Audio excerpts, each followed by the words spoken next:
അനുഗ്രഹിക്കപ്പെട്ട നല്ല സമയത്തെ ഓർത്ത് നന്ദി നിറഞ്ഞ ഹൃദയത്തോടെ സ്തോത്രം ചെയ്യുന്നു സ്തുതിക്കുന്നു. आशीषित इस अच्छे समय के लिए परमेश्वर को धन्यवाद देना चाहती हूँ. പ്രത്യേകിച്ച് ക്യാമ്പിലെല്ലാം പങ്കെടുക്കുവാൻ വലിയവനായ ദൈവം ഒരുക്കിയ മുഖാന്തരങ്ങളെ ഓർത്ത് നന്ദി നിറഞ്ഞ ഹൃദയത്തോടെ സ്തോത്രം ചെയ്യുകയാണ്. खास तौर से इस कैंप में अटेंड करने के लिए परमेश्वर ने सहायता किया, इसलिए परमेश्वर को मैं धन्यवाद देती हूँ. അതെ, ഇത് യഹോവയാൽ സംഭവിച്ചു, മനുഷ്യരുടെ ദൃഷ്ടിയിൽ ആശ്ചര്യമായിരിക്കുന്നു. हाँ, ये परमेश्वर की ओर से ही हुआ और मनुष्यों की आंखों में ये अद्भुत की बात है. അതെ, ഇന്നലെ ടെസ്റ്റിമണി എല്ലാം പറയുവാൻ കഴിഞ്ഞില്ല. എന്നാൽ ഇന്ന് കർത്താവ് ഒരുക്കിയ ആ സമയത്തെ ഓർത്ത് നന്ദി നിറഞ്ഞ ഹൃദയത്തോടെ സ്തോത്രം ചെയ്യുന്നു.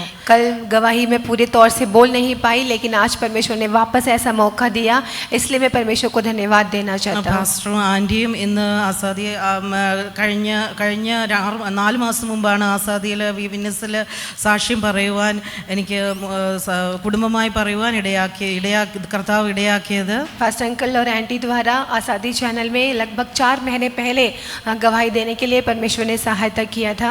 അതെ, ഇന്ന് എൻ്റെ ടെസ്റ്റിമണി പറയുവാൻ കർത്താവ് ഒരുക്കിയ മുഖാന്തരങ്ങളെ ഓർത്ത് നന്ദി നിറഞ്ഞ ഹൃദയത്തോടെ ഒരിക്കൽ കൂടി പാസ്റ്ററിനെയും ആൻറ്റിയെയും നന്ദി, ഈ തരുണത്തിൽ സഭയെയും എല്ലാം കർത്തദാസന്മാർക്കും എല്ലാം നന്ദിയെ ഈ സമയം ഓർത്ത് പ്രാർത്ഥിക്കുകയാണ്. वापस एक बार और यहाँ पर गवाही देने के लिए मौका दिया पास्टर अंकल परिवार और यहाँ पर हर एक पास्टर्स को, सभी को मैं परमेश्वर के नाम से धन्यवाद देना चाहती हूँ.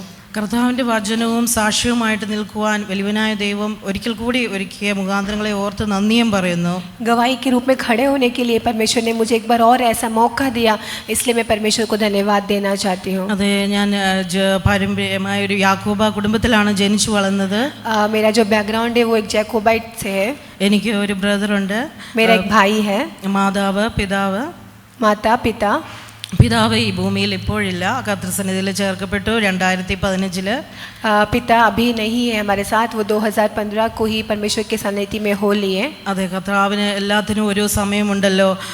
പ്രത്യാശയുടെ തീരത്ത് അതെ, കർത്താവിൻ്റെ ഉയർപ്പിന് മുൻപരിയിൽ പിതാവിനെ കാണാമെന്നുള്ളൊരു പ്രത്യാശയുണ്ടല്ലോ. हाँ, सब चीज़ का एक सही परमेश्वर का वक्त होता है, और ये आशा है कि जब उसका दूसरा आगमन होगा तो हम वापस उन्हें वहाँ पर जाकर मिलेंगे. 1980-80 ജനിച്ചത്. ഇടുക്കിയുടെ പ്രദേശം മൂലമറ്റത്ത്, കേരളത്തിലെ ഇടുക്കിയുടെ പ്രദേശത്ത് മൂലമറ്റത്താണ് ജനിച്ചത്. 1980 को मेरा जन्म हुआ है केरला में, इडुक्की डिस्ट्रिक्ट में. അന്ന് യാക്കോബയുടെ സമുദായത്തിലായതുകൊണ്ട് രക്ഷയുടെ അനുഭവം ഒന്നും അറിയത്തില്ല, ഒന്നും ആ സമയങ്ങളിൽ അറിഞ്ഞിരുന്നില്ല. കർത്താവിനെ രക്ഷിതാവായിട്ടൊന്നും അന്ന് അറിഞ്ഞിട്ടില്ലായിരുന്നു. जैकोबाइट बैकग्राउंड होने की वजह से मैं मसीह को या उद्धार का अनुभव कोई मेरे जीवन में नहीं था. അതെ, പിന്നീടുള്ള വഴികളിൽ കർത്താവാണ് രക്ഷകനും പിതാവുമായിട്ട് ആ സമയങ്ങളെല്ലാം കർത്താവിനെ തിരിച്ചറിയുവാനും എല്ലാം വലിയവനായ ദൈവം ഒരുക്കി, അതിനുള്ള മുഖാന്തരങ്ങളെ കർത്താവ് ഒരുക്കി. आने वाले दिनों में मुझे वापस यीशु को उद्धारकर्ता के रूप में स्वीकार करने के लिए परमेश्वर ने मुझे उसके बारे में बुद्धि दिया, समझ दिया, और उसके लिए सारा जो वजह थे परमेश्वर ने तैयार कर दिया. എൻ്റെ പിതാവ് ആ സമയങ്ങളിൽ എൻ്റെ പിതാവ് 1992 കാലയളവിൽ ഒരു രഹസ്യ ബൈബിൾ പഠനത്തിന് ഉടമയായിരുന്നു. हाँ, मेरे पिताजी जो थे वो 1992 में जो थे, पहले उन्होंने परमेश्वर के वचन को रहस्य में पढ़ाई किया करते थे. അതെ, ഭവനത്തിൽ മുറിയിലിരുന്ന് രാവിലെ യാത്രയുടെ യാമത്തിലെല്ലാം ഇരുന്ന് യഥാർത്ഥ ദൈവം ഏതാണെന്ന് കണ്ടുപിടിക്കുവാനും എല്ലാം ഇടയായി. भवन में कमरे में बैठकर वो अकेले रूम के अंदर बैठकर वचन पढ़ा करते थे, और हकीकत में कौन सा परमेश्वर सच्चा परमेश्वर है वो जानने की कोशिश किया करते थे. രാവിലെ 3 മണിയോടുള്ള സമയത്തിൽ ഉണർന്ന് എഴുന്നേറ്റ് കർത്താവിനെ പ്രാർത്ഥിപ്പാനുള്ളൊരു സമയം 3 മണി, അത് 4 മണിയുള്ള സമയം കർത്താവിനെ പ്രാർത്ഥിക്കുവാനും എല്ലാം ആ സമയത്ത് മുഖാന്തരങ്ങളെ ദൈവം ഒരുക്കി. वो काफ़ी सुबह 3 बजे 4 बजे ऐसे उठकर वचन पढ़ना और प्रार्थना करना ये सब किया करते थे. രഹസ്യമായ ഒരു ബൈബിൾ പഠനമായിരുന്നു അത്. उनके जीवन में गुप्त तौर से वचन की पढ़ाई किया करते थे. എല്ലാം അറിയാമെന്ന് ഞാൻ പറയുന്നില്ല, എന്നാലും കർത്താവ് ഏതാണ് യഥാർത്ഥ വഴിയെന്ന് പിതാവിനെ രുചിച്ചറിയുവാൻ അവിടെയെല്ലാം വചനം കൊണ്ട് കർത്താവ് അവിടെ എല്ലാം വഴികളെ ഒരുക്കിയായിരുന്നു പ്രിയ പിതാവിന്. सब कुछ वो जानते हैं ऐसा तो मैं नहीं कह रही, लेकिन वहाँ पर वो वचन की सच्चाई को जानने के लिए परमेश्वर ने उनके जीवन में मौका दिया। അതെ, ഞാൻ തന്നെ വഴിയും ജീവനും സത്യവുമാകുന്നു, എന്നിൽ കൂടെ അല്ലാതെ പിതാവിൻ്റെ അടുക്കിലേക്ക് കടക്കുവാൻ കഴിയുകയില്ല എന്ന് യഥാർത്ഥ ഒരു വിശ്വാസം പ്രിയ പിതാവിന് അന്ന് തിരിച്ചറിയുവാൻ വലിയവനായ ദൈവം ഇടവരുത്തി. हाँ, मैं ही सच्चाई मार्ग और जीवन हूँ, ऐसा वचन उन्हें छूकर, और यीशु ही मार्ग है, जीवन और सच्चाई, ये सब समझकर उद्धार के मार्ग में आने के लिए परमेश्वर ने उनके जीवन में बहुत बड़ा सौभाग्य दिया. അതെ, അങ്ങനെ വിശ്വാസത്തിലേക്ക് കടന്നു വന്നു. സ്നാനമെല്ലാം ആ സമയങ്ങളിൽ പ്രിയ പിതാവ് കുടുംബമായി ഞങ്ങളെ ഏറ്റെടുക്കുവാനും എല്ലാം ഇടയായി. वैसे वो जो है मसीह में आए और पूरे परिवार सहित हम विश्वासी बन गए. അതെ, അത് കഴിഞ്ഞ ശേഷമാണ് 2000 കാലയളവിൽ ഞാൻ രക്ഷയുടെ അനുഭവത്തിലേക്കും സ്നാനത്തിലേക്കും എല്ലാം തിരിക്കുന്നത്.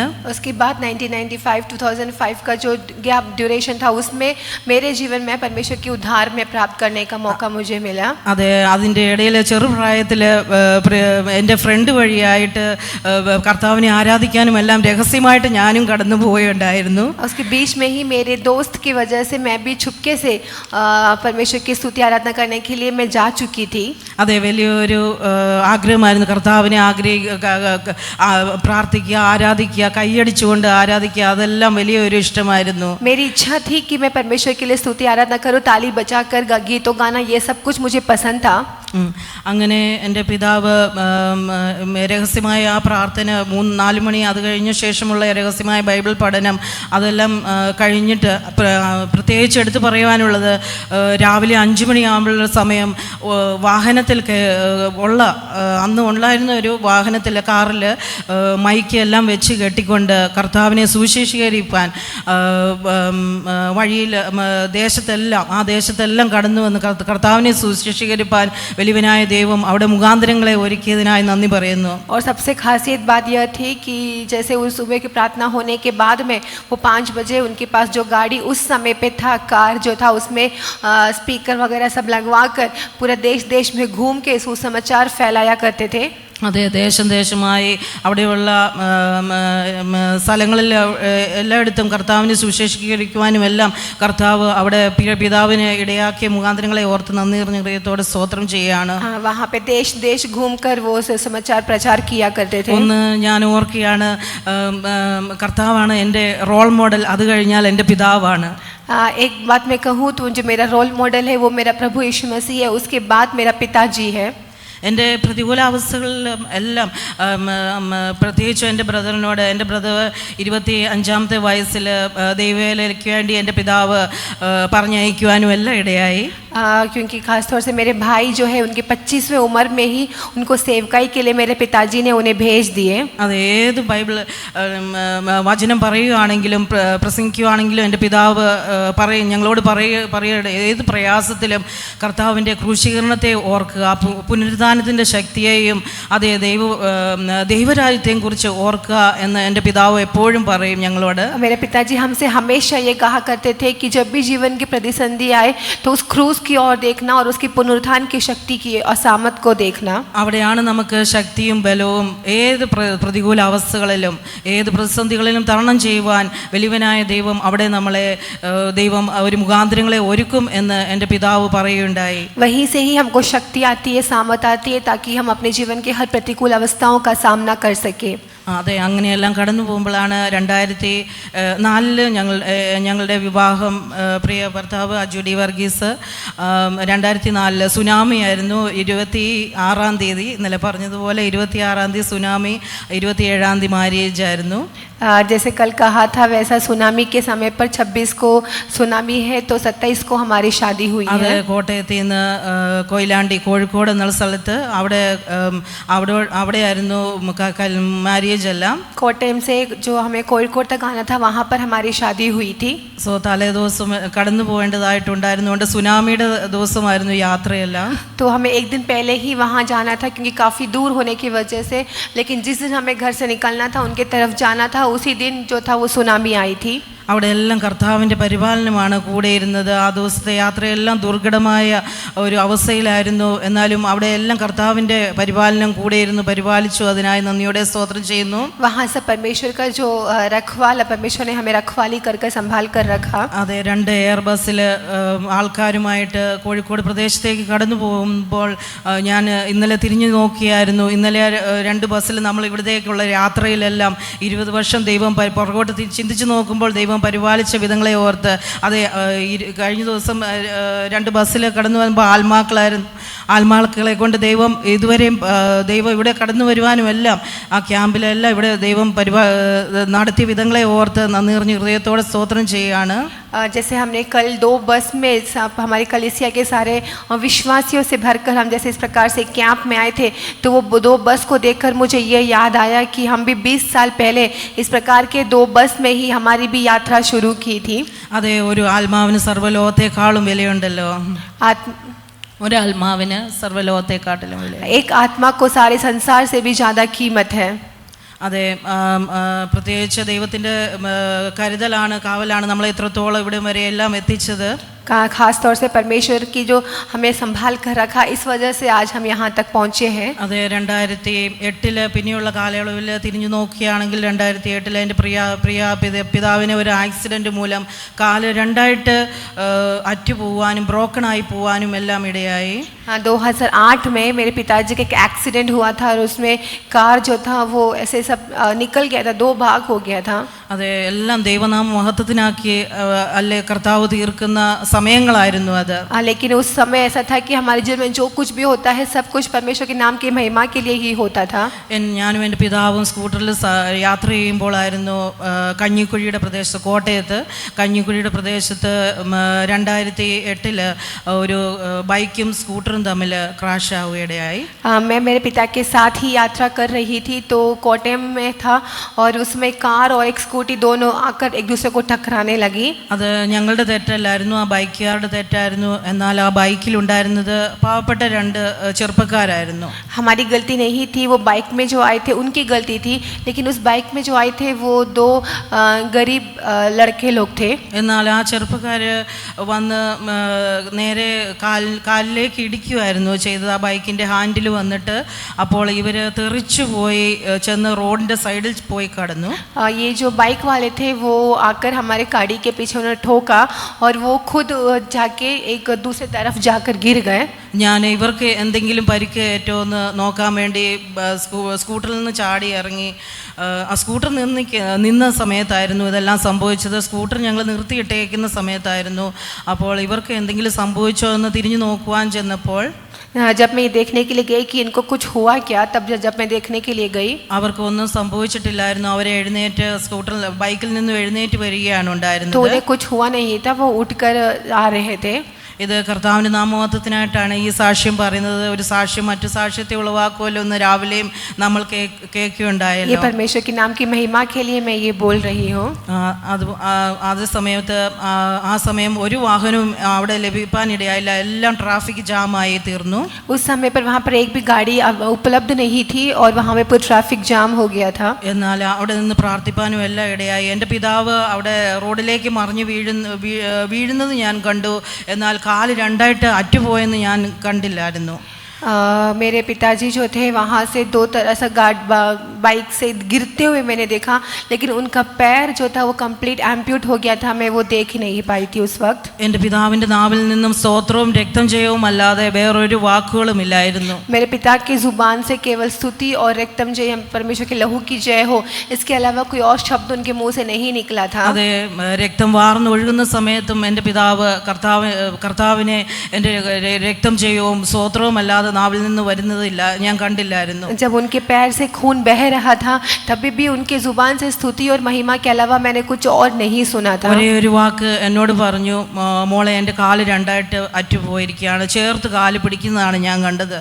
एक ही बात उन्होंने मुझसे कहा कि मेरा पैर जो है वो 2 भाग में हो गया है, तो उन्होंने अपने पैर को ऐसे साथ में पकड़ते हुए मैंने देखा है। പെട്ടെന്ന് അവിടെ കൂടി നിന്നവരെല്ലാവരും ഒരു ഫസ്റ്റ് എയ്ഡ് പോലെ കിട്ടിയ തുണികളെല്ലാം ചേർത്ത് പിടിച്ച് ആ കാലിനെ രണ്ട് ഇതായിട്ട് കൂട്ടി ചേർത്ത് പിടിച്ച് കെട്ടുകയുണ്ടായി. तो जो लोग वहाँ पर थे सब दौड़ कर आकर दो भाग हो गया था, उसको पकड़कर कपड़े वगैरह जो उन्हें मिल रहा था वो जल्दी से बांध कर एक करने लगे. ഒരു വാഹനവും ലഭിക്കാനില്ലായിരുന്നു. പെട്ടെന്ന് ബസ് എല്ലാം ഓട്ടോകൾ ഒന്നും നിർത്തുന്നില്ല. എന്നാലും അവിടെ ട്രാഫിക് ജാം അധികം ആയെങ്കിലും ഒരു കാറ്, ബ്ലാക്ക് കളറുള്ള ഒരു കാറ് വന്ന് നിർത്തി 4 ഡോറും തുറന്നിട്ട് അദ്ദേഹം അതിൽ നിന്ന് ഇറങ്ങി വന്നു. കാർ ഓടിച്ച വ്യക്തി ഒരു മാനേജറായിരുന്നു FACT. वहाँ पर कोई भी गाड़ी या कुछ अवेलेबल नहीं था, कोई गाड़ी रोक भी नहीं रही थी, लेकिन अचानक से एक कार, ब्लैक कलर का कार आया और उसमें जो मैनेजर था, जो गाड़ी चला रहा था, वो उतर कर आकर चारों दरवाज़ा खोलकर वो बाहर निकल आया. അദ്ദേഹം പറയുകയുണ്ടായി, പ്രൂഫിനായിട്ട് ഈ 2 ചെറുപ്പക്കാരെയും കയറ്റണം, എങ്കിലേ കൊണ്ടുപോവുകയുള്ളൂ എന്ന് പറയുകയുണ്ടായി. പെട്ടെന്ന് തന്നെ എൻ്റെ പിതാവിനെ ബൈക്കിലേക്ക് എടുത്തു കയറ്റി ആ 2 ചെറുപ്പക്കാരെയും കാറിലേക്ക് കയറ്റി ഹോസ്പിറ്റലിലേക്ക് കൊണ്ടുപോകാനിടയായി.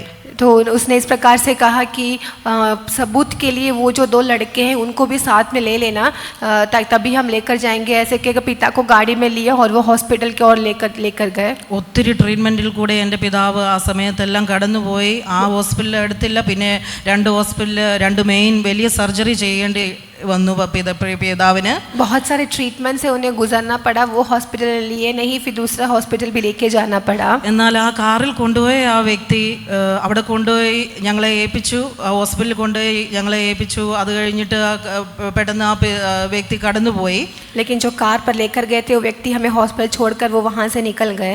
എന്നാൽ എൻ്റെ പിതാവ് ആ ഹോസ്പിറ്റലിൽ നിന്ന് വേറൊരു ഹോസ്പിറ്റലിലേക്ക് വേറൊരു മെയിൻ സർജറിക്ക് വേണ്ടി കടന്നു പോകേണ്ടതായിട്ടുള്ള അവസ്ഥ വന്നു. फिर वहाँ से एक बड़ा सर्जरी के लिए दूसरे हॉस्पिटल में जाना पड़ा. അതെ, ഈ രണ്ടാമത്തെ ദിവസം ഒരു സാക്ഷ്യത്തിനായിട്ട് ഞാനിത് പറയുകയാണ്. രണ്ടാമത്തെ ദിവസം ആ വ്യക്തി അവിടെ പ്രിയ പിതാവിനെ തേടി പിടിച്ചു വന്നു. दूसरे दिन भी वो जो व्यक्ति था वो पिताजी को ढूंढ कर उस दूसरे हॉस्पिटल में आया. അത് ഞാൻ ഇപ്പോഴും ഓർക്കുന്നു. എന്നോട് ചോദിക്കുകയുണ്ടായി, അതേ മോളെ, പ്രിയ പിതാവിൻ്റെ വായിൽ നിന്നും രക്തം ചെയ്യവും സ്തോത്രവും അല്ലാതെ വേറൊരു വാക്കും ഞാൻ കേട്ടില്ലല്ലോ എന്ന്. उन्होंने आकर मुझसे भी इस प्रकार से पूछा कि मैं तुम्हारे पिता के जुबान से स्तोत्रम और रक्तम जयम, यीशु की लहू की जय हो, इसके अलावा मैंने कुछ सुना ही नहीं था. ആ വ്യക്തി ഓർത്തഡോക്സുകാരനായിരുന്നു. वो जो व्यक्ति था वो ऑर्थोडॉक्स का व्यक्ति था. അത് ഞാൻ ഇങ്ങനെ പറയുകയുണ്ടായി, അതെ ഞങ്ങൾ ബെന്തിക്കോസ് വിശ്വാസ സമൂഹത്തിലാണ്. കർത്താവിനെ രക്ഷിതാപിതാവുമായിട്ടെല്ലാം ഞങ്ങൾ സ്നേഹിച്ചു. അത് കേട്ടപ്പോൾ തന്നെ ആ വ്യക്തി കർത്താവിനെ രക്ഷിതാവും പിതാവുമായിട്ട് സ്വീകരിപ്പാൻ അന്ന് ഇടയായി. जब मैंने कहा कि हम पेंटिकोस्ट बैकग्राउंड से हैं और हम यीशु मसीह को अपने उद्धारकर्ता के रूप में स्वीकार करते हैं, तो ये सुनकर उस व्यक्ति जो है उसी दिन उसी वक्त उद्धार प्राप्त किया. അത് 2008 കാലയളവിൽ ആ സമയത്ത് കർത്താവ് ഒത്തിരി അത്ഭുതകരമായ അവസ്ഥയിൽ കൂടെയെല്ലാം 2015 വരെ എൻ്റെ പിതാവിനെ നടത്തിയ വിധങ്ങളെ ഓർത്ത് നന്ദി നിറഞ്ഞ ഹൃദയത്തോടെ സ്തോത്രം ചെയ്യുകയാണ്. 2008 से लेकर 2015 तक काफ़ी प्रकार की प्रतिकूल अवस्थाओं से उन्हें गुजरना पड़ा.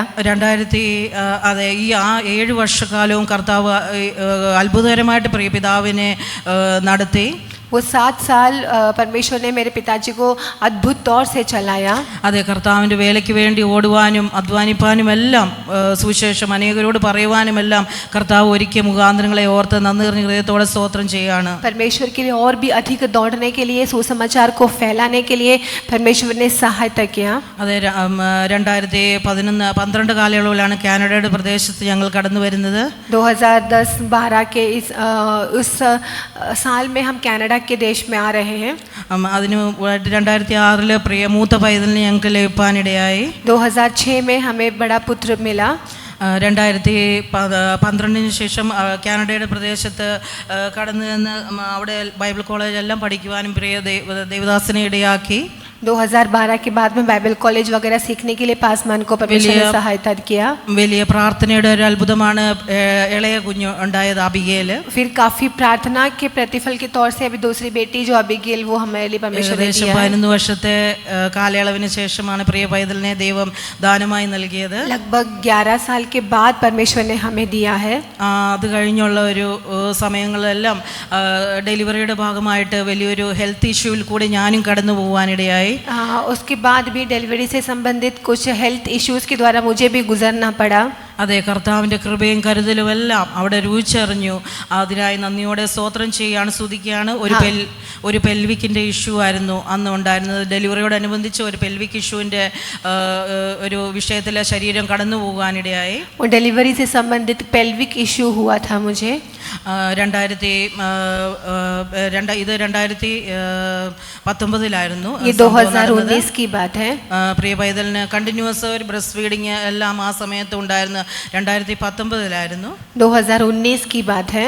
അതിനുശേഷം 2020 കൊറോണ ആരംഭിച്ചത്. ആ സമയത്തുള്ള കാലയളവിൽ കോവിഡിൻ്റെ റെസ്ട്രിക്ഷൻ, വീടുകളിലൊന്നും ആർക്കും കയറി വരുവാനും ഒന്നും ഇടയാകാത്ത ഒരു സാഹചര്യമായിരുന്നു. 2020 में कोरोना का साल शुरू हुआ था और काफ़ी रेस्ट्रिक्शंस थे, घर पे कोई और आ नहीं पाते थे. ആ സമയത്താണ് പ്രിയ ഹസ്ബൻഡിനും കൊറോണ കയറി പിടിക്കുവാനിടയായിരുന്നത്. उसी वक्त हस्बैंड को भी कोरोना हो गया. അത് 2020 ആ കാലയളവിൽ പ്രത്യേകിച്ച് 5-ാമത്തെ ദിവസമാണ് വീട്ടിലെ ഭവനത്തിൽ കോവിഡിൻ്റെ ആ സ്റ്റേജിലേക്ക് കടന്നു വന്ന് പെട്ടെന്ന് താഴെ പോകാനിടയായി, നിലത്തേക്ക് വീഴുവാനിടയായി. कोविड आने के 5वें दिन में अचानक से जो मेरे हस्बैंड सो रहे थे अपने बेड से अचानक से वो नीचे गिर गए. അതിനു മുമ്പായിട്ട് ഞാൻ റൂമിലേക്ക് കടന്നുപോയി. എന്നാൽ റൂം റെസ്ട്രിക്ഷൻ ആയത് കാരണം പ്രിയ കുഞ്ഞു പൈതലിനെ എല്ലാം നോക്കേണ്ടിയുണ്ട്. ഞങ്ങൾക്ക് ആർക്കും കടന്നു കോവിഡ് പിടിക്കണ്ടല്ലോ എന്ന് വിചാരിച്ചാണ് റൂമിനകത്ത് ഐസൊലേറ്റ് ചെയ്യുവാനിടയായത്. उस दिन कोविड का पेशेंट है करके आइसोलेट करके उन्हें रखा गया था. അതുകൊണ്ട് റൂമെല്ലാം അടച്ചിട്ടിരിക്കുമായിരുന്നു. അതിനു മുമ്പായിട്ട് റൂമിലേക്ക് ഒന്ന് കടന്നു ചെല്ലുവാനിടയായി. ഫുഡൊന്നും കഴിക്കുവാൻ മേലാത്ത ഒരവസ്ഥ, തീരെ ടയേർഡാവുന്ന ഒരവസ്ഥയായിരുന്നു. काफ़ी टायर्ड थे, वो रूम बंद रखते थे आइसोलेशन की वजह से. അതുകൊണ്ട് റൂമിൽ നിന്നും ആഹാരമൊന്നും വേണ്ട, വെളിയിൽ എന്നും പറഞ്ഞ് കതക് അടച്ച സമയത്ത് ഞാനും തിരിച്ച് സ്റ്റെയർ കേസ് ഒരു സ്റ്റെപ്പ് താഴോട്ട് വെച്ചു. ആ സമയത്താണ് ഈ സൗണ്ട് കേൾക്കുന്നത്, താഴോട്ട് വീഴുന്ന സൗണ്ട്. खाना नहीं चाहिए बोल के खाना मैं वापस लेके जा रही थी और द्वार जैसे ही मैंने बंद किया तो मैंने ये शब्द सुना कि वो बेड से नीचे गिर गए. പെട്ടെന്ന് റൂം ഒന്നും നോക്കിയില്ല, കുഞ്ഞ് എൻ്റെ കയ്യിലില്ലായിരുന്നു. പെട്ടെന്ന് ആ റൂം ഓപ്പൺ ചെയ്ത് ഞാൻ നോക്കുമ്പോൾ നിലത്ത് 7 സെക്കൻഡോളം ഒരു ചലനമറ്റ ഒരു ശരീരമാണ് ഞാൻ കണ്ടത്.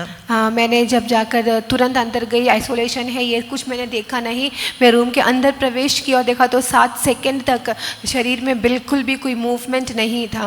ഒരു മൂവ്മെൻറ്റും ഇല്ല. ഒരു അറിയാവുന്ന രീതിയിൽ അവിടുത്തെ CPR എല്ലാം കൊടുക്കുവാനിടയായി.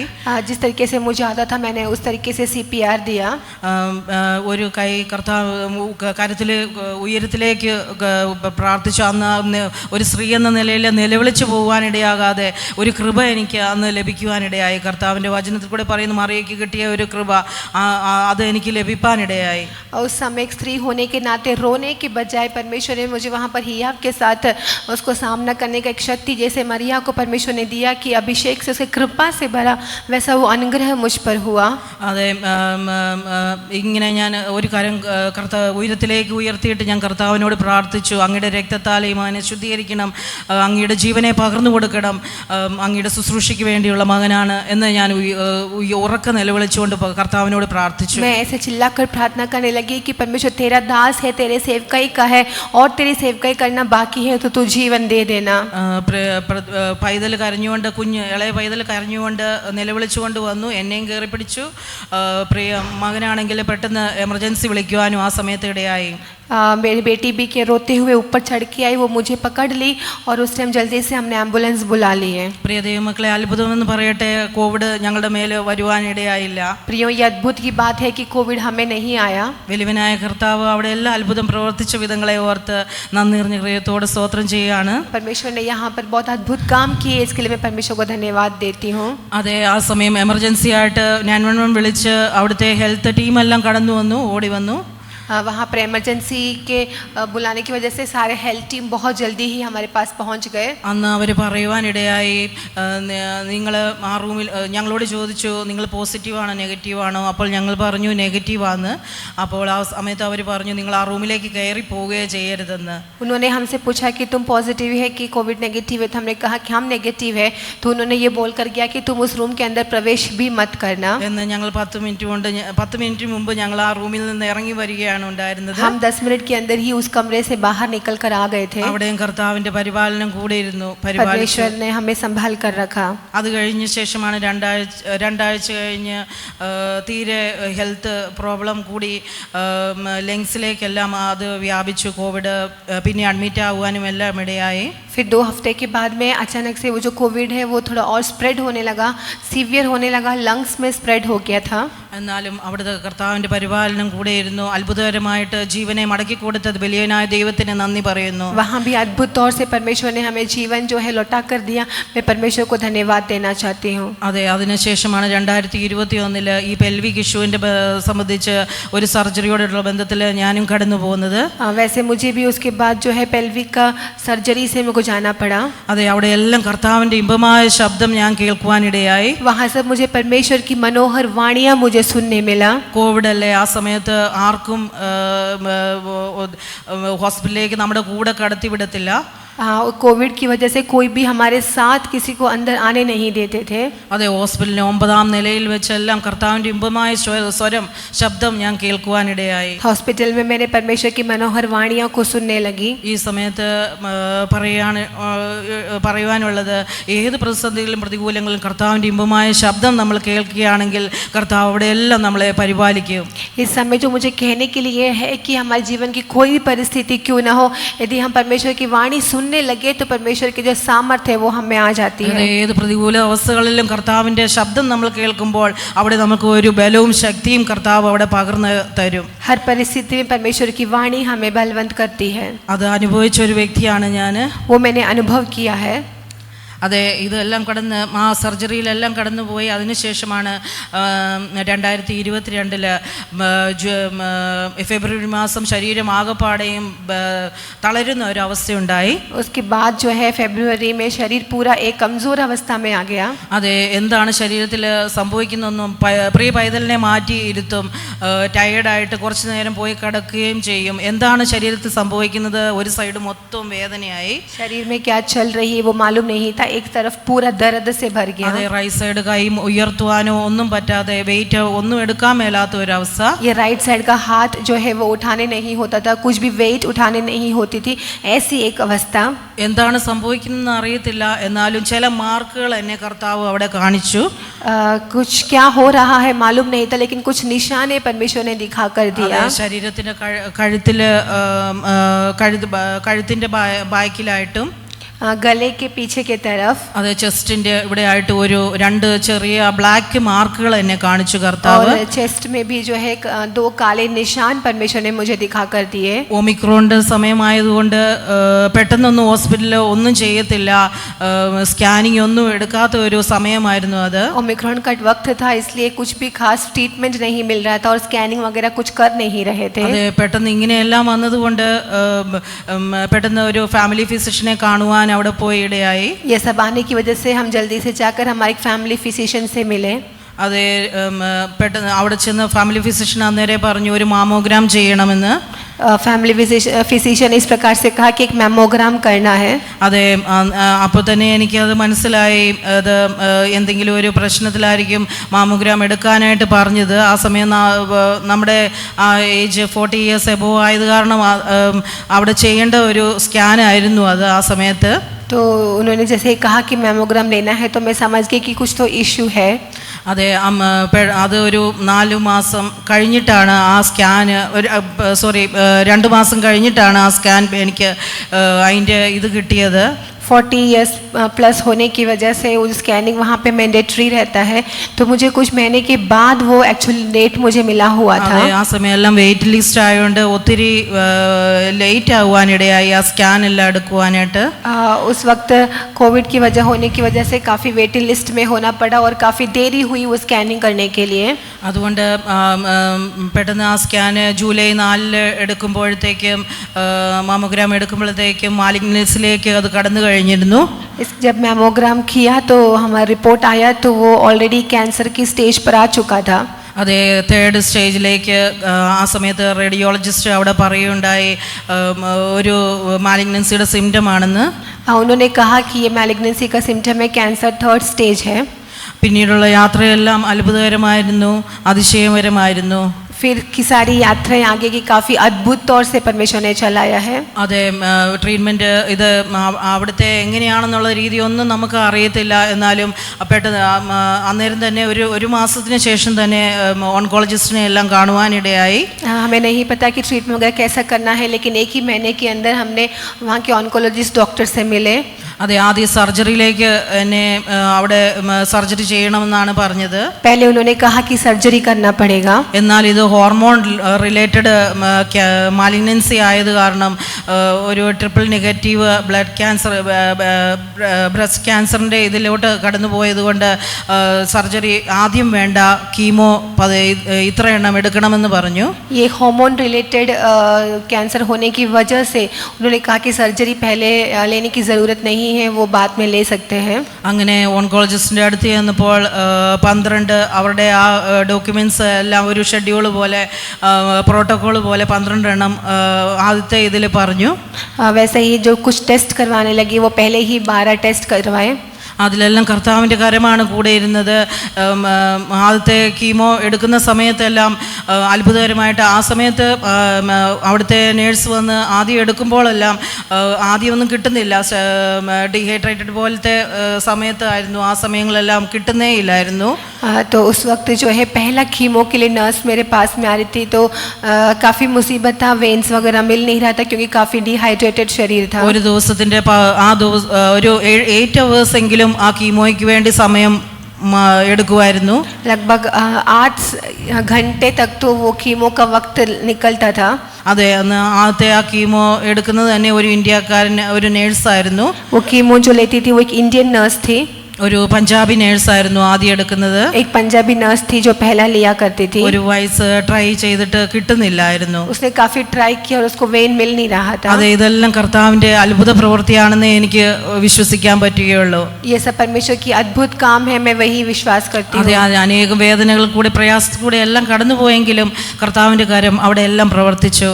अनेक प्रकार की कष्ट वेदना से मुझे गुजरना पड़ा, लेकिन वहाँ से परमेश्वर का हाथ मुझे संभाल कर रखा। ഇവിടെ എല്ലാം കർത്താവിൻ്റെ ഇമ്പകരമായ സ്വരം ഞാൻ കേൾക്കുകയുണ്ടായി। यहाँ सब में परमेश्वर की मनोहर वाणियाँ सुनी। ഓരോ പ്രാവശ്യവും കീമോ എടുത്തിട്ട് ഭവനത്തിലേക്ക് കടന്നു വരും। हर बार मैं कीमो लेकर घर पर लौट कर आती हूँ। ആഴ്ചയിൽ 1 എടുക്കണമായിരുന്നു, हफ्ते में 1 लेना था। അതെ, അങ്ങനെ തന്നെ 10 കീമോയോളം ആഴ്ചയിൽ 1 എടുത്തുകൊണ്ടിരുന്നു। वैसे 10 कीमोथेरापी हफ्ते में 1 बार लिया करते थे। 6-7 പ്രാവശ്യം മരണത്തെ മുഖാമുഖമായി കണ്ടു, മരണം മുഖാമുഖമായി കണ്ടു। 6-7 बार मैंने मृत्यु को आमने सामने देखा। അവിടെ എല്ലാം കർത്താവിൻ്റെ ഇമ്പകരമായ സ്വരം എന്നെ കേൾപ്പിച്ചു। वहाँ सब मैं परमेश्वर की मनोहर वाणी मैंने सुना। അതെ, മകളെ നിന്നോടുകൂടി ഞാനുണ്ട്, ധൈര്യപ്പെടുക, ഭയപ്പെടേണ്ട എന്ന് പറഞ്ഞു। हाँ बेटी, मैं तेरे साथ में हूँ, तो हिम्मत रख, भयभीत मत खाना। ये सब परमेश्वर ने मुझसे बातें करने लगा। അനേക ദേശങ്ങളിൽ രാജ്യങ്ങളിൽ നിന്നെ ഒരു സാക്ഷിയായി നിർത്തുമെന്നും പറഞ്ഞു। अनेक देशों और राज्यों में तुझे मैंने गवाही के रूप में खड़ा कराऊंगा, परमेश्वर ने मुझसे ऐसे कहा। അതെ, 1 ശമൂവേലിൽ പറയുന്നത് പോലെ, 1 ശമൂവേൽ 1:13 പറയുന്നത് പോലെ, ഹന്ന ഹൃദയം കൊണ്ട് സംസാരിച്ചതിനാൽ അവളുടെ അതരം അനങ്ങിയതല്ലാതെ ശബ്ദം കേൾക്കുവാനില്ലായിരുന്നു। पहला शमूएल 1:13 में इस प्रकार से लिखा है कि हन्ना मन ही मन रो रही थी, उसके होठ तो हिलते थे परंतु उसका शब्द न सुन पड़ता था। അതെ, അങ്ങനെ ലിറ്ററലി ഞാൻ അങ്ങനെ കരഞ്ഞു, ഹൃദയം ഞരക്കം കൊണ്ട് അതെ മരണം മുഖാമുഖമായി കണ്ടു, ഒത്തിരി വചനം എന്നെ അവിടെ ബലപ്പെടുത്തി। मैंने भी उसी प्रकार से मन ही मन रोती थी और मैंने मृत्यु को आमने सामने देखा। ഫിലിപ്പിയ ലേഖനത്തിൽ പറയുന്നത് പോലെ, फिलिपिन की पत्री में इस प्रकार से लिखा है। പൗലോസ് പറയുന്ന പോലെ അങ്ങനെ അവിടെ എല്ലാം ആ വചനം എന്നെ ഒത്തിരി ബലപ്പെടുത്തി. എനിക്ക് ജീവിക്കുന്നത് ക്രിസ്തു, മരിക്കുന്നത് ലാഭവും. पौलुस ने इस प्रकार से कहा कि मुझे जीवित रहना मसीह और मरना लाभ है। അതെ, ഇവിടെ മരിച്ചാലും ഒരു നിത്യഭവനം എനിക്ക് ഒരുക്കുന്നുണ്ട്. क्योंकि मेरे लिए अनंत जीवन का एक घर बन रही है। അതെ, വചനം എന്നെ ഒത്തിരി ബലപ്പെടുത്തിയതിനായി നന്ദിയോടെ സ്തോത്രം ചെയ്യുകയാണ്. और ये सारी वचन परमेश्वर ने मुझे बलवंत किया, इसके लिए मैं परमेश्वर को धन्यवाद देती हूँ। അതെ, 6-7 പ്രാവശ്യം മരണത്തെ മുഖാമുഖം കാണുമ്പോഴും എല്ലാം എനിക്ക് കാനഡയിലൊക്കെ ആണെങ്കിൽ അവിടെ ഡെഡ് ബോഡി ഭവനത്തിൽ വെക്കുകയില്ല. वहाँ पे कनाडा में जो डेड बॉडी है वो घर पर नहीं रखते हैं। അതെ, എൻ്റെ വിചാരം മൊത്തവും ഈ ഭവനത്തിൽ എന്തെങ്കിലും സംഭവിച്ചു പോകും, മരണം ഇവിടെ തന്നെ സംഭവിക്കും എന്നുള്ളതായിരുന്നു. मेरे मन में पूरा ऐसा था कि इधर ही मैं मेरा कुछ हो जाएगा या कुछ विपत्ति मुझ पर आ जाएगी। ഏകദേശം 10ാമത്തെ കീമോയ്ക്ക് ശേഷം എൻ്റെ മാതാവ് അവന് നാട്ടിൽ നിന്ന് വരുവാനിടയായി. जब मेरा 10वां कीमो चल रहा था तो मेरी माता गांव से आई। മാതാവിനോടും പ്രിയ ഹസ്ബൻഡിനോടും അവരോട് രണ്ടുപേരോടും പറഞ്ഞു, എനിക്ക് എന്തെങ്കിലും സംഭവിച്ചാൽ ഇവിടെ തന്നെ എല്ലാം ചെയ്തു കൊള്ളാനെന്ന്. मैंने कहा कि अगर मुझे कुछ हो जाता है तो यहीं पर मेरा सब कुछ कर देना। അതെ, മരണത്തെ 6-7 പ്രാവശ്യം മുഖാമുഖം കാണുമ്പോഴും പ്രത്യേകിച്ച് ഹസ്ബൻഡിന് താഴെ ബേസ്മെൻറ്റിൽ ഈ കോവിഡിന് ശേഷം സൂമിലുള്ള മീറ്റിംഗ് കുറേ ഉണ്ടായിരുന്നു. इस 6-7 बार जब मेरे बच्चों को आमने सामने देखा तो मेरी सारी आशाएं टूट चुकी थी और उसी समय साथ साथ में मेरे पति का जूम मीटिंग भी चालू रहता था। അതെ, മരണത്തെ മുഖാമുഖം കാണുമ്പോഴും എല്ലാം അതെ, ഏകദേശം വചന ശുശ്രൂഷയുടെ ആ സമയത്തോട് അടുക്കുമ്പോൾ 10 മിനിറ്റോട് അടുക്കുമ്പോൾ എനിക്ക് ഈ ഒരു പ്രയാസം കീമോ എടുത്തിട്ട് വന്ന് അത് സൈഡ് എഫക്ട്സ് എന്നെ അലട്ടുവാനിടയാവും. जब ये मीटिंग चालू रहता था तो उसी वक्त मुझे ये जो मेरा तकलीफ है वो ज़्यादा बढ़ता था। അതെ, ബെഡിൽ കടന്നുകൊണ്ട് കിടക്കുവാൻ പറ്റത്തില്ല, ശ്വാസം എടുക്കുവാൻ പറ്റത്തില്ല. ആ സമയത്തെല്ലാം ഈ ഞരക്കത്തോടെയുള്ള പ്രാർത്ഥന അത് വലുതാണ് പ്രിയ ദൈവമക്കളെ. बेड में लेट कर न मैं सांस ले पाती थी, न मैं बैठ पाती थी, न लेट पाती थी। तो ये जो दर्द है, वो जो मृत्यु को मैंने आमने सामने देखा, वो काफ़ी बड़ा था। മരണം മുഖാമുഖം കാണുമ്പോൾ കർത്താവിൻ്റെ ആ ഒരു ശബ്ദം കേൾക്കുവാൻ, ഇമ്പമായ ശബ്ദം, മകളെ ഇതാണ് നിന്റെ കരത്തിലേക്ക് ഞാൻ നിന്നെ പിടിച്ചിരിക്കുന്നു എന്നുള്ളൊരു ഇമ്പമായ ശബ്ദം കേൾക്കുവാനിടയായി. जब मैंने मृत्यु को देखा सामने सामने तो वहाँ पर परमेश्वर की आवाज़ को मैंने सुना कि बेटी तेरे लिए मैंने तेरा हाथ को थाम लिया है। അപ്പോഴെല്ലാം താഴെ മീറ്റിംഗ് നടക്കുന്ന സമയം, तब उसी वक्त नीचे मीटिंग चल रहा होता है। है। 10 മിനിറ്റിന് മുമ്പ് കൈ ഉയർത്തി വന്ന് ആ റൂമിലേക്ക് ഓടി വന്ന് പ്രിയ ഭർത്താവ് വന്ന് പ്രാർത്ഥിക്കുവാനിടയായി. वो 10 मिनट पहले ही जल्दी से आकर ऊपर आकर वो हाथ उठाकर मेरे लिए प्रार्थना किए। പെട്ടെന്ന് തന്നെ എന്തോ ഒരു സൗഖ്യം ആ സമയത്ത് ലഭിക്കാനിടയായി. तो तुरंत ही मुझे एक चंगाई मिला। ഒരു പാനിക് ഡെത്ത് പോലെ സംഭവിക്കുമ്പോൾ അതെ, അവിടെ നിന്നെല്ലാം കർത്താവ് മരണത്തെ നീക്കുപോക്ക് നൽകുന്ന ഒരു കർത്താവിൻ്റെ കരം അവിടെ എല്ലാം അനുഭവിച്ചറിഞ്ഞു. मृत्यु को हटाने वाला परमेश्वर को मैंने वहाँ पर चख कर जाना। അതെ, കർത്താവിൻ്റെ സാന്നിധ്യമാണ് അവിടെ രുചിച്ചറിയുവാനിടയായത്. परमेश्वर की उपस्थिति को मैंने वहाँ पर चख कर जाना। അതെ, മരണം ഇപ്പോൾ സംഭവിക്കുമെന്ന് നമ്മൾ പറയുമ്പോഴും അതെ, കർത്താവിൻ്റെ ആ വചനത്തെ മുറുകെ പിടിക്കുമ്പോൾ കർത്താവ് നൽകുന്ന ഒരു ബലം അത് വലിയതാണ്. अभी मेरी मृत्यु हो जाएगी, जब मैं ऐसा सोच रही थी, उस वक्त भी जब परमेश्वर ने हाथ पकड़कर जो परमेश्वर ने मुझे बलवंत किया, वो सामत बड़ी है। അതെ, പെട്ടെന്ന് 911 വിളിച്ച് അവിടെ ഒരു 4 വോമിറ്റിംഗ് കഴിഞ്ഞാൽ 911 വിളിക്കണമെന്നാണ് അവിടെ പറയുന്നത്. अगर 4 से എമർജൻസി വിളിക്കണമെന്നാണ് പറയുന്നത്. अगर वॉमिटिंग होती है तो हमें इमरजेंसी में कॉल करना होता है। എന്നാൽ ഈ 16 കീമോയിലും ഈ റേഡിയേഷനിലും ഒന്നും എനിക്ക് അഡ്മിറ്റ് ആകുവാൻ വലിയവനായ ദൈവം ഇടവരുത്തിയില്ല. അതാണ് ഒരു അത്ഭുത സാക്ഷ്യം. हमें लेकिन इतने कीमोस और रेडिएशंस हुए, उसके बाद एक बार भी मुझे एडमिट होना नहीं पड़ा है। അതെ, ഞാൻ ഈ കീമോ കൊടുത്തിട്ടുണ്ട് പേഷ്യൻസിന്. मैंने ये कीमो पेशेंट्स को दिया है। എന്നാൽ അവർ അനുഭവിക്കുന്ന വേദനകൾ, പ്രയാസങ്ങൾ കണ്ടിട്ടുണ്ട്. वो जो दर्द को लेते हैं मैंने वो देखा है। എന്നാൽ സ്വന്തം ജീവിതത്തിൽ അത് അനുഭവിച്ചറിഞ്ഞപ്പോൾ അതിൻ്റെ ആ ഭീകരമായ അവസ്ഥ, ഇത്രയും വില കൂടിയ മെഡിക്കേഷൻ എല്ലാം എടുക്കുമ്പോൾ പേഷ്യൻസ് എല്ലാം അനുഭവിക്കുന്ന അവസ്ഥ, ഒരു വ്യക്തിയെ ഇപ്പോൾ കീമോ അല്ല ഈ ക്യാൻസർ അവസ്ഥയിലൂടെ കടന്നു പോകുമ്പോൾ അവർ അനുഭവിക്കുന്ന ഒരു അനുഭവം എനിക്ക് അവിടെ എല്ലാം രുചിച്ചറിയുവാനിടയായി. लेकिन जब खुद के जीवन में ऐसा हुआ तब जाके उसका जो दर्द है, उसके बारे में जो भी मुसीबतें वो पेशेंट्स लोग सफ़र करते हैं, वो सारी चीज़ें मुझे वहाँ पर खुद से महसूस होने लगा। രാത്രിയുടെ യാമങ്ങളിൽ ഉണർന്നിരുന്ന് പ്രാർത്ഥിക്കും. എനിക്ക് വേണ്ടി ആ സമയത്തെല്ലാം കർത്താവ് എന്നെ ഒത്തിരി പഠിപ്പിക്കുവാനും ഇടയായി. उस रात को वगैरह उठकर मैं प्रार्थना किया करती थी और वक्त परमेश्वर मुझे बहुत कुछ सिखाता भी था। ഞാൻ എൻ്റെ വിഷയങ്ങൾക്ക് വേണ്ടി പ്രാർത്ഥിക്കാതെ അനേകരുടെ വിഷയങ്ങൾക്ക് വേണ്ടി പ്രാർത്ഥിക്കുവാനും എല്ലാം ഇടയായി. मैं मेरे विषयों को छोड़कर दूसरों के प्रार्थना विषय को लेकर प्रार्थना करने लगी। അതെ, ശരീരത്തിൽ ഒരു രോമം പോലും ഇല്ലാതെ शरीर में एक बाल भी नहीं था। ശരീരത്തിൽ ഉള്ള ഓപ്പണിങ്സ് മൂക്ക് വായ ഏത് ഓപ്പണിംഗ് ഉണ്ടോ അതിൽ കൂടെ എല്ലാം ബ്ലഡ് പോവാനിടയായി. जो भी ओपनिंग्स था, जो नाक हो गया, मुंह हो गया, कानों के सारे ओपनिंग्स में से खून बाहर बहने लगा. 12ാമത്തെ കീമോയ്ക്ക് ശേഷമാണ് സംഭവിച്ചത്. ये 12वां कीमो के बाद ऐसा होने लगा. അന്ന് കർത്താവ് എന്നോട് പൂർണ്ണമായി ഇടപെട്ടു. उस दिन परमेश्वर ने मुझे पूरी तौर से मुझसे बातें करने लगा. മകളെ നിനക്ക് എന്താണ് വേണ്ടത്? ആ ബെഡ്റൂമിൽ എന്നോട് കർത്താവ് ഇടപെട്ടു. बेटी तुझे क्या चाहिए? परमेश्वर ने मुझसे ऐसे पूछा. ഞാൻ കർത്താവിനോട് പറഞ്ഞു, ഒന്നല്ലെങ്കിൽ ഈ റൂമിൽ നിന്ന് എന്നെ ഇറക്കണം, मैंने कहा एक तो मुझे इस कमरे से बाहर निकाल देना, അല്ലെങ്കിൽ എനിക്ക് അത്ഭുതകരമായ ഒരു വിടുതൽ നൽകണം, नहीं तो मुझे अद्भुत चंगाई को प्राप्त करना है. അവിടെ കർത്താവ് ഇറങ്ങി പ്രവർത്തിച്ച വിധങ്ങളെ ഓർത്ത് നന്ദി നിറഞ്ഞ ഹൃദയത്തോടെ സ്തോത്രം ചെയ്യുകയാണ്. वहाँ पर तुरंत ही परमेश्वर उतर कर मेरे लिए काम किया. उन सारी बातों के लिए परमेश्वर को मैं धन्यवाद देना चाहती हूँ. അതെ, എനിക്ക് വെളുത്ത മുടി ഭയങ്കര ഇഷ്ടമാണ്. मुझे सफ़ेद बाल बहुत पसंद है. സോ ഞാൻ കർത്താവിനോട് വെളുത്ത മുടിയാണ് ചോദിച്ചത്. मैंने परमेश्वर से सफ़ेद बाल पूछा था. അല്ല, കർത്താവ് പറഞ്ഞു, അല്ല, നിന്നെ അത്ഭുതകരമായി ഞാൻ പുറത്തിറക്കുകയാണെന്ന് അന്നൊരു ഇമ്പകരമായ സ്വരം ഞാൻ കേൾക്കുകയുണ്ടായി. लेकिन उस दिन परमेश्वर से कहा कि नहीं, मैं तुझे अद्भुत तौर से बाहर निकालूंगा. അതെ, എല്ലാം പുതുതായി തരുന്ന ഒരു കർത്താവ്, सब कुछ नया देने वाला परमेश्वर, എല്ലാം പുതുതായി നമുക്ക് അനുഭവിച്ചറിഞ്ഞുകൊണ്ട് തന്നെ എല്ലാം നൽകുന്ന ഒരു കർത്താവ്. सब कुछ हमें परमेश्वर जानकर ही हमें सब कुछ देने वाला परमेश्वर. അത് കഴിഞ്ഞുള്ള 4 കീമോയും സിവിയർ മെഡിക്കേഷൻ ആയിരുന്നു എനിക്ക് ലഭിച്ചത്. ये जो हर बार मेरे को सीवियर मेडिकेशंस मुझे मिलता था, അവിടെ എല്ലാം കർത്താവിന്റെ പരിപാലനം കൂടെ ഇരുന്നു.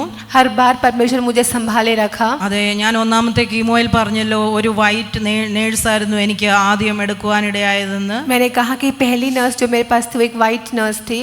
അവർ തന്നെ എനിക്ക് 12ാമത്തെ കീമോയിൽ എടുക്കുമ്പോൾ ആ നേഴ്സ് തന്നെയാണ് വന്നത്. 12वीं कीमो के टाइम पे भी वही नर्स मेरे पास आई थी. ഇതാണ് കർത്താവിന്റെ സാക്ഷ്യം. അവിടെ അത്ഭുതകരമായ ദൈവം പ്രവർത്തിച്ചുവെന്ന് ഞാൻ പറയുവാൻ ആദ്യം ഇടയാക്കിയല്ലോ. यही है, मैंने कहा था ना कि परमेश्वर की एक अद्भुत गवाही है. അന്ന് ഞാൻ കടന്നുപോയത് അനേക ട്രാക്റ്റുകൾ ബൈബിളുകളുമായിട്ടാണ്.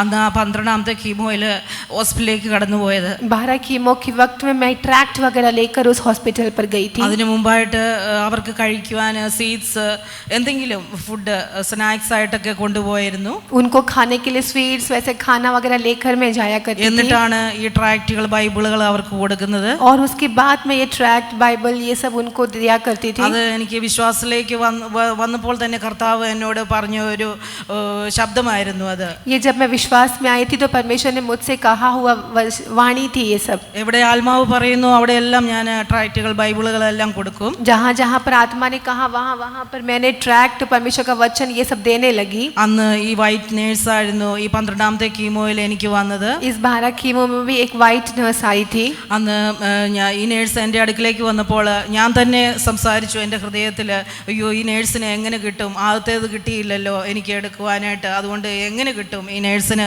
അടുത്തത് എങ്ങനെ കിട്ടുമെന്ന് ഞാൻ ചിന്തിച്ചു എൻ്റെ ഹൃദയത്തിൽ. मैं ऐसा प्रार्थना मन में ऐसा सोचती थी कि पहली बार ये जो नर्स आकर गई, मैं वापस इस नर्स से कैसा मिल सकती हूँ. അതിൻ്റെ ഇടയ്ക്കെല്ലാം ഒത്തിരി സാക്ഷ്യങ്ങളുണ്ട്, എന്നാൽ പെട്ടെന്ന് പറഞ്ഞു തീർക്കട്ടെ. उसके बीच में बहुत सारी गवाही है, लेकिन मैं जल्दी से बोलकर समाप्त करना चाहती हूँ. സോ അവർ വന്ന് എടുക്കുവാൻ ഇടയായപ്പോൾ പെട്ടെന്ന് ദൈവത്തിൻ്റെ ആത്മാവ് പറഞ്ഞു, നീ പ്രാർത്ഥിക്കുക, ഇവർക്ക് തന്നെ ലഭിക്കും, നീ ഇത്രയും ട്രാക്റ്റുകൾ ബൈബിളുകളെല്ലാം കൊണ്ടുവന്നിരിക്കുന്നുവല്ലോ എന്ന്. परमेश्वर ने मुझसे इस प्रकार से कहा कि तू प्रार्थना कर तो ये तुझे पालेगी. അങ്ങനെ അയച്ചാൻ അടുത്തുകൊണ്ട് ബൈബിൾ പിടിച്ചുകൊണ്ടിരിക്കുന്നു, പ്രാർത്ഥിക്കുന്നു. പെട്ടെന്ന് ഞാൻ അയച്ചാണ് പറഞ്ഞു, പ്രാർത്ഥിച്ചു, ഈ വ്യക്തിക്ക് തന്നെ ഇത് ലഭിക്കാനിടയാകും, ഈ കീമോ എടുക്കുവാനിടയാവും എന്ന് പറഞ്ഞു. मैंने ऐसे किया कि मेरे हस्बैंड बाजू बैठे थे, मैंने उनसे कहा कि प्रार्थना कर ले. പെട്ടെന്ന് ആ വ്യക്തിക്ക് തന്നെ ആ കീമോ ഒരു പ്രിക്കിൽ തന്നെ എനിക്ക് കുത്തിയിട്ട് എടുക്കുവാനിടയായി. तो प्रार्थना किया तो उसी व्यक्ति के द्वारा ही मेरा कीमो उस दिन हुआ. അതെ, അത് തീർന്നു കഴിഞ്ഞപ്പോൾ അവർ എന്നോട് പറയുകയുണ്ടായി. जब वो कीमो खत्म हो गया तो उसने मुझसे कहा. അതെ, അവരുടെ ആ നെർവസിൽ എന്നോട് പറയുകയുണ്ടായി, നിനക്ക് ആദ്യത്തേതിൽ ഞാൻ എടുത്തപ്പോൾ കിട്ടിയില്ലല്ലോ, ഇതും കിട്ടുകയില്ലെന്നാണ് ഞാൻ വിചാരിച്ചതെന്ന്. जब मैं पहली बार आई थी तो मिल नहीं रहा था ना, बट मुझे लगा कि अभी भी तुझे नहीं मिलेगा. പ്രിയ ദൈവമക്കളെ, ആ ട്രാക്റ്റുകൾ ബൈബിളുകളെല്ലാം ആ വ്യക്തിക്ക് കൊടുത്തിട്ട് അവിടെ എല്ലാം ഡിസ്ട്രിബ്യൂട്ട് ചെയ്യുവാൻ ഞാൻ അന്ന് പറയുവാനിടയായി.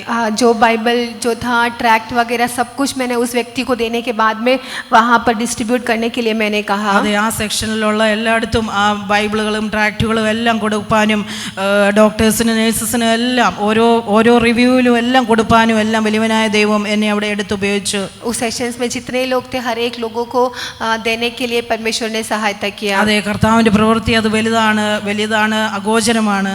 परमेश्वर के काम जो है वो काफी बड़ा है और वो अद्भुत है. കർത്താവിന്റെ ആഗ്രഹവും അത് തന്നെയാണ്. परमेश्वर की आशा भी इच्छा भी वही है. ഒത്തിരി കാര്യങ്ങൾ എന്നെ ഇതിൽ കൂടെ എല്ലാം 8 മാസവും ഭവനത്തിൽ തന്നെ ആയിരുന്നപ്പോഴും എല്ലാം കർത്താവ് ഒത്തിരി കാര്യങ്ങൾ കൂടെ എന്നെ പഠിപ്പിക്കുവാനിടയായി. इस 8 महीने में परमेश्वर ने मुझसे बहुत सारी बातें सिखा कर दिया. വചനം എന്നെ ഇടപെട്ടു. ഒത്തിരി വചനത്തിൽ കൂടെ എല്ലാം കർത്താവ് ഇടപെട്ട വിധങ്ങളെ ഓർത്ത് നന്ദിയോടെ സ്തോത്രം ചെയ്യാണ്. बहुत सारे वचन से परमेश्वर मुझसे बात किया.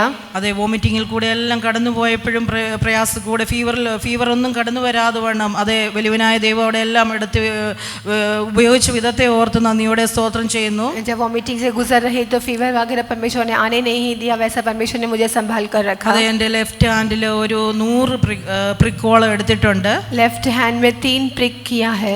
ഒരു കൈയിലാണ് ഇത്രയും 100 പ്രിക്ക്. और एक हाथ में 100 प्रिक किया है. ഈ ഒരു കൈയിലാണ് കീമോ എല്ലാം എടുത്തത്, ഇഞ്ചക്ഷൻസ്, അത് കോൺട്രാസെപ്റ്റീവ്, സ്കാനിൻ്റെ എല്ലാം ഇഞ്ചക്ഷൻസ് എല്ലാം എടുത്തത്. और एक ही हाथ में उन्होंने सारे इंजेक्शंस और जो भी लेना था सारा एक ही हाथ में लिया है. അതെ, അവരാകുന്നത് നോക്കി എനിക്കൊരു ജുഗുലാർ വെയിൻ ഈ സൈഡിൽ ഇടുവാനായിട്ട്. उन्होंने ट्राई किया कि यहाँ पर एक जुगुलार वेन डाल दे. എന്നാൽ അവിടെ കർത്താവിൻ്റെ ശബ്ദം എന്നെ കേൾപ്പിച്ചു. लेकिन वहाँ पर एक परमेश्वर की आवाज को मैंने सुना. അതെ, നിന്റെ കരം ഞാൻ പിടിച്ചിട്ടുണ്ട്, मैंने तेरे हाथ को थाम लिया है, ഭയപ്പെടാതെ ഇരിക്കുവാൻ. भयभीत ना हो. അതുകൊണ്ട് ദൈവത്തിന്റെ കാര്യം അവിടെയും പരിപാലിച്ചു. इसलिए वहाँ भी परमेश्वर का हाथ साथ बना रहा. അത് എത്രത്തോളം കർത്താവിന്റെ കരുതലാണ്, കാവലാണ് കൂടെ ഇരുന്നത്. परमेश्वर की हाथ परमेश्वर ने संभाल कर रखा है. പിന്നീടുള്ള ഒരു സർജറിയിലും 20 റേഡിയേഷനിലും आने वाले बाकी के सारे रेडिएशंस और सर्जरीज में അതെ കർത്താവിന്റെ കാര്യം കൂടെ ഇരുന്നു. परमेश्वर का हाथ साथ रहा. അനവധി സ്കാനിങ്ങിൽ കൂടെ എല്ലാം കടത്തിവിട്ടു. बहुत सारे स्कैनिंग से मुझे गुजरना पड़ा. അതെ, ജീവിച്ചിരിക്കുന്നത് ഒരു അത്ഭുത സാക്ഷ്യമാണ്. मैं आज जीवित हूँ तो वो एक बहुत बड़ी गवाही है. അതെ, 40ാമത്തെ സ്കാനിങ് ലെങ്സ് ഒരു CT ചെയ്യുമ്പോൾ എന്നോട് അവിടെ സ്റ്റാഫ് പറയുകയുണ്ടായി, അതെ നിന്റെ കണ്ണ് പോകുമെന്ന്. 40वें स्कैनिंग जब हो रहा था तो नर्स ने इस प्रकार से कहा कि आंखों की रोशनी जा सकती है. റേസർ അടിച്ചുകൊണ്ട് ട്രീറ്റ്മെന്റ് എല്ലാം കടന്നു പോകുമ്പോൾ കണ്ണ് നിന്റെ കാണുകയില്ല എന്ന് പറയാനിടയായി. क्योंकि उतना सारा रेडिएशंस के लेजर लगने की वजह से आंखों की रोशनी कम हो सकती है, ऐसे कहा. എന്നാലും ഇപ്പോൾ അത്ഭുതകരമായി എനിക്ക് കണ്ണ് സ്പെക്സ് ഇല്ലാതെ വായിക്കുവാനും എല്ലാം വലിയവനായ ദൈവം ഇടവരുത്തുന്ന വിധങ്ങളെ ഓർത്ത് നന്ദി ഹൃദയത്തോടെ സ്തോത്രം ചെയ്യുകയാണ്. लेकिन आज भी परमेश्वर का वचन को मैं बिना चश्मा लगाए पढ़ सकती हूँ, ऐसे रोशनी परमेश्वर ने मुझे दिया. इसके लिए परमेश्वर को मैं धन्यवाद देती हूँ. ഇതിന്റെ ട്രീറ്റ്മെന്റ് ചെലവെല്ലാം വലിയവനായ ദൈവമാണ് അവിടെ ഒരുക്കിയത്. इस ट्रीटमेंट का खर्च वगैरह सब कुछ परमेश्वर ने ही उसका प्रबंध कर दिया है. അതെ, ഇന്റർനാഷണൽ ആകുമ്പോൾ അവിടുത്തെ ചെലവുകൾ കാര്യങ്ങൾ എല്ലാം വലിയവനായ ദൈവം ഒരുക്കി. മനുഷ്യരിൽ ആശ്രയിക്കുന്നതിനേക്കാൾ യഹോവയിൽ ആശ്രയിക്കുന്നത് നല്ലത്. इंटरनेशनल होते हुए भी वहाँ का जितना भी खर्च हुआ था सारी खर्च परमेश्वर ने ही उठाया है. എൻ്റെ ദൈവം അത്ഭുതം പ്രവർത്തിക്കുന്ന ദൈവമാണ്, ഇന്നും ജീവിക്കുന്ന ഒരു ദൈവമാണ്. परमेश्वर आज भी अद्भुत करने वाला परमेश्वर, आज भी वो जीवित खुदा है. അന്ന് ഇന്നും കർത്താവിന്റെ ജീവൻ നമ്മുടെ എല്ലാം ഇടയിൽ ഇതുവരെയും ജീവനോടെ പരിപാലിക്കുന്ന വിധങ്ങളെ ഓർത്ത് നന്ദി ഹൃദയത്തോടെ സ്തോത്രം ചെയ്യാണ്. आज भी हमारे जीवनों में अद्भुत करने वाला कामों के लिए भी परमेश्वर को धन्यवाद देती हूं. നമ്മളെ ഇത്രത്തോളം ദൈവം ആക്കി വെച്ചിരിക്കുന്ന ഈ വർഷത്തിന്റെ അവസാനം വരെ ദിവസങ്ങളിലേക്ക് കടക്കുമ്പോൾ हमें परमेश्वर ने आज तक संभाल कर रखा और जब हम इस अंतिम सालों पर आप पहुंचे हैं, ഇത്രത്തോളം ദൈവത്തിന്റെ പരിപാലനം കൂടിയിരുന്ന വിധങ്ങളെ ഓർത്ത് നന്ദി ഹൃദയത്തോടെ സ്തോത്രം ചെയ്യാണ്. अभी तक हमें संभाल कर रखा, उसकी हर भलाई के लिए धन्यवाद देती हूँ. കർത്താവിന്റെ ഒരേ ഒരു ആഗ്രഹം കർത്താവിന്റെ പ്രവൃത്തി മാത്രം ചെയ്യുക. एक ही इच्छा है कि परमेश्वर की सेवा को करें.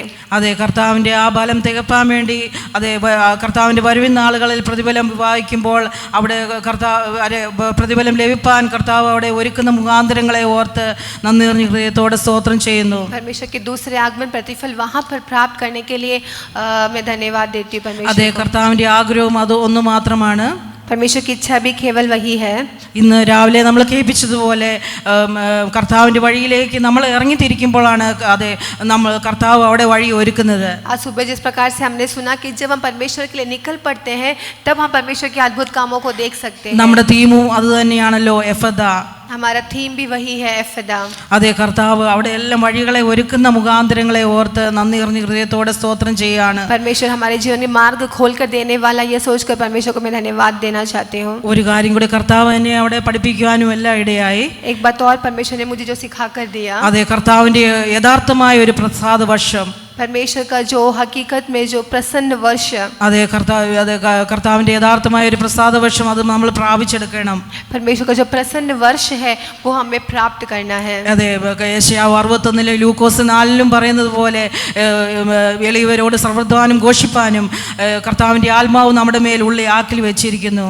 लूका रचित सुसमाचार में इस प्रकार से कहा है कि हर एक व्यक्तियों से, दीनों से भी परमेश्वर का सुसमाचार की घोषणा करने के लिए परमेश्वर ने हमें रखा है। പരിശുദ്ധാത്മാവ് സകലത്തിലും ക്രിയ ചെയ്യുന്ന പരിശുദ്ധാത്മാവാണ്. पवित्र आत्मा सारे बातों में काम करने वाला पवित्र आत्मा है। ഏതവസ്ഥയിലും പ്രതികൂലങ്ങളിലും എല്ലാം പരിശുദ്ധാത്മാവ് നമ്മളെ എടുത്ത് ഉപയോഗിക്കുന്ന വിധങ്ങളെ ഓർത്ത് നന്ദിയോടെ സ്തോത്രം ചെയ്യുകയാണ്. इन दिनों में पवित्र आत्मा हमें उठाकर काम करने जा रहा है, इसके लिए मैं परमेश्वर को धन्यवाद देना चाहती हूँ। പ്രതികൂലാവസ്ഥകളിൽ നമ്മൾ താങ്ങുന്ന വിധങ്ങളെ ഓർത്ത് നന്ദിയോടെ സ്തോത്രം ചെയ്യാണ്. प्रतिकूल की अवस्थाओं में परमेश्वर में खड़ा कराने वाला है, इसके लिए परमेश्वर को धन्यवाद देती हूँ। അതേ അനുഗ്രഹിക്കപ്പെട്ട ഈ സമയം നൽകിയതിനെ ഓർത്ത് നന്ദി നിറഞ്ഞ ഹൃദയത്തോടെ സ്തോത്രം ചെയ്യുന്നു. इस समय देने के लिए मैं धन्यवाद देती हूँ। കർത്താവിന്റെ യഹോവയുടെ ഒരു പ്രസാദ വർഷം നമുക്ക് എല്ലാവർക്കും കർത്താവ് തരുമാറിടയാകട്ടെ. यहोवा परमेश्वर का एक प्रसन्न वर्ष परमेश्वर हम सबको देने पाए। സമയം തന്ന ഫിനിപ്പാസിന്, കുടുംബത്തിന്, ഇവിടെ ഇരിക്കുന്ന പാസ്റ്റേഴ്സിന്, സഭയ്ക്ക്, ദൈവമക്കൾക്ക് എല്ലാം നന്ദി അറിയിച്ചുകൊണ്ട് ചുരുക്കുന്നു. समय देने वाले फिनी पास्टर, यहाँ पर बैठे हुए हर एक को धन्यवाद देते हुए मेरे शब्दों को मैं समाप्त करना चाहती हूँ। Thank you very much.